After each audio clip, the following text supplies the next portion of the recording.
Thank you, Congressman, and I'd like to recognize the long-time efforts of Congressman Chris Smith in defending life.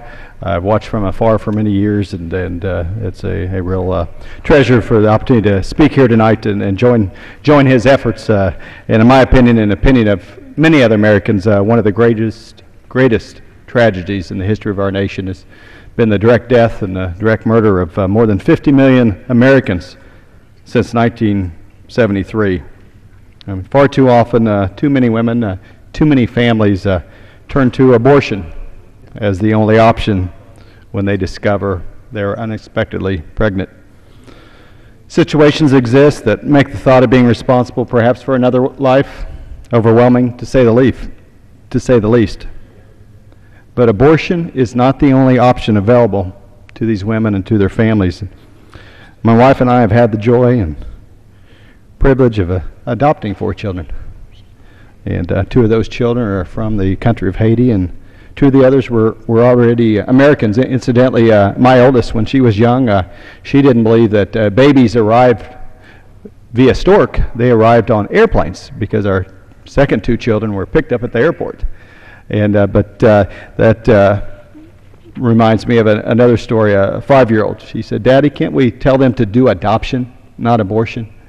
Yes, we can, and that's the message I would like to make sure we share tonight, because supporting adoption is often the neglected, the unreported side of the pro-life coin. And if we're going to encourage women and families not to abort their babies, we need to offer alternatives.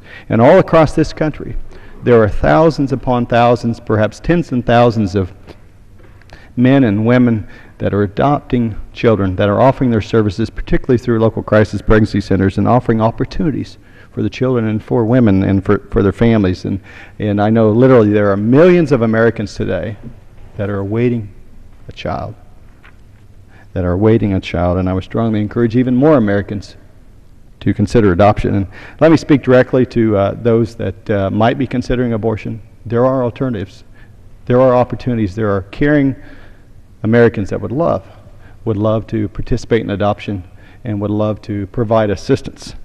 And I am also a proud co-sponsor of No Taxpayer Funding for Abortion, the leading abortion provider in the country. And these are really, Mr. Speaker, these are really stark statistics. In the last year available, Planned Parenthood of America in 2008, they slaughtered more than 324,000 little girls and little boys across this country. 324,008 abortions. They only participated in 2,405 adoptions. 324,000 abortions, less than 2,500 adoptions. There are other opportunities. There are other options. Adoption is the option. And I would ask that we consider to defund an industry that is not concerned with the women, not concerned with the families, but let's turn our attention towards those across America that have given their hearts and homes to and open them up to our youngest members of society.